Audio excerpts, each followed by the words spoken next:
On entend depuis plusieurs années les termes paradigme de l'enseignement versus paradigme de l'apprentissage, auxquels on associe les mots enseignant-dispenseur, savoir, mémorisation, élève passif, individualisme, question fermée, automatisme, acquisition, prétexte. Ou dans l'autre cas, enseignant-médiateur, compétence, savoir, élève actif, question ouverte, réponse ouverte, déséquilibre cognitif, contexte authentique. Et vous, de quel paradigme êtes-vous? Apprentissage ou enseignement? Quelles sont les nuances entre les deux? Dans un paradigme de l'enseignement, le rôle de l'enseignant est clairement de transmettre son expertise aux élèves. Ici, ce sont principalement des informations que l'on souhaite devenir des connaissances pour les élèves qui y sont enseignés. Les élèves passifs reçoivent les savoirs de l'enseignant qui les dispense, principalement sous la forme de cours magistraux. Ils consolident leur apprentissage en faisant de nombreux exercices pour lesquels un ou deux objectifs ont été préalablement ciblés. L'enseignant veut aider ses élèves à développer des automatismes propres aux experts. Ensuite, l'enseignant vérifie que ses élèves ont bien mémorisé les connaissances acquises grâce à des tests contenant de nombreuses questions fermées pour lesquelles une réponse claire et courte est attendue. On vise l'acquisition de savoirs déclaratifs et parfois procéduraux, ce qui permet de mesurer des habiletés de base. Il y a de nombreux éléments intéressants que nous venons d'énoncer. La pertinence de l'exercitation, le développement des automatismes pour éviter les surcharges cognitives chez nos élèves, entre autres. Toutefois, un doute persiste. On note un très faible réinvestissement dans la vie de tous les jours des savoirs et procédures apprises à l'école. Cette approche favorise, pour certains chercheurs, un clivage entre école et réalité. Comment surmonter, ou du moins réduire ce fossé? Dans un paradigme de l'apprentissage, le rôle de l'enseignant est davantage celui d'un médiateur ou d'un accompagnateur aidant les élèves à développer ces compétences. Les connaissances sont davantage des outils pour naviguer dans le monde réel, car c'est dans celui-ci que doivent s'actualiser les compétences développées en classe. Les élèves actifs prennent part à des projets, des recherches ou des défis et sont souvent en mode création. On vise le développement d'habiletés cognitives supérieures, analyse, création ou encore l'évaluation. Les relations en classe sont bien moins verticales ou hiérarchisées que dans l'autre paradigme. L'autonomie qui ressort du paradigme de l'apprentissage encourage des interactions et une collaboration entre les élèves. L'enseignant évalue les élèves grâce à des tâches complexes contenant des questions ouvertes et le plus authentiques possible. Des outils comme le portfolio, les grilles avec des indicateurs lui permettent de mesurer le niveau de développement de compétences d'un élève et d'intervenir au besoin à la manière d'un médecin prescrivant des stratégies et des comment faire variés pour soutenir l'élève dans son développement de compétences.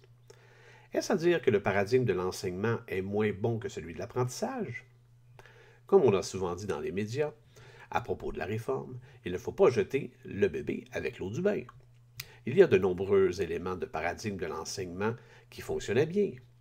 Nous devons les conserver. Le paradigme de l'apprentissage suggère quant à lui de nouvelles méthodes qui ont aussi du bon.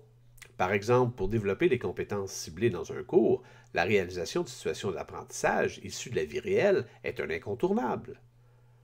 Pour voir de quelle façon cela pourra avoir des impacts sur le matériel pédagogique que vous utilisez, nous vous proposons une démarche toute simple. Comme le travail du conseiller pédagogique est de donner des conseils sur la pédagogie, je vais donc me lancer. Lorsqu'un enseignant cherche à apporter des changements sur sa pédagogie et sa didactique, je suggère avant tout de mettre en perspective ses pratiques actuelles. Je suggère donc la méthode que j'ai nommée les 3 C du changement. C'est une méthode simple qui permet une petite incursion en dedans de nous-mêmes, une sorte d'approche introspective, une réflexion sur nos façons de faire.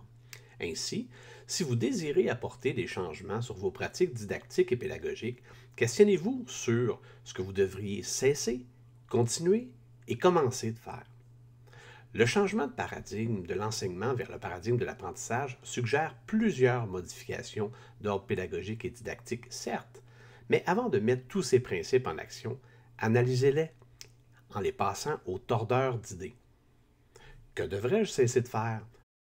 Que devrais-je continuer de faire? Et que devrais-je commencer à faire? En terminant, si vous désirez modifier une activité pédagogique gagnante en tâches complexes, comme il est fortement recommandé dans le paradigme de l'apprentissage, je vous suggère de tenir compte des quelques éléments pertinents suggérés par Gérard de Vecchi. Selon lui, une tâche complexe devrait avoir du sens, c'est-à-dire interpeller, concerner l'élève qui ne se contente pas d'obéir et d'exécuter.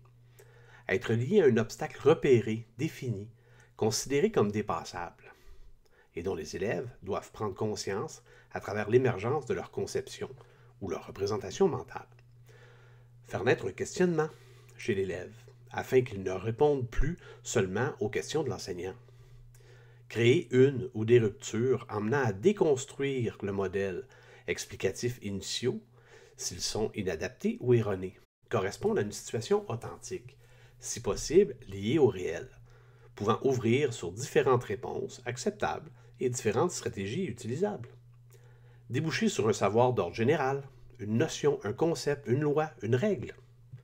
Faire l'objet d'un ou de plusieurs moments de métacognition, c'est-à-dire d'analyser a posteriori la manière dont les activités ont été vécues et du savoir qui a pu être intégré. Une tâche complexe ne peut être considérée comme telle que pour un niveau donné, et si elle est exploitée par l'enseignant comme une réelle situation de recherche. De ce fait, plus qu'un ensemble de critères rigides, c'est surtout la mise en œuvre d'un état d'esprit qui la définit. Bon courage!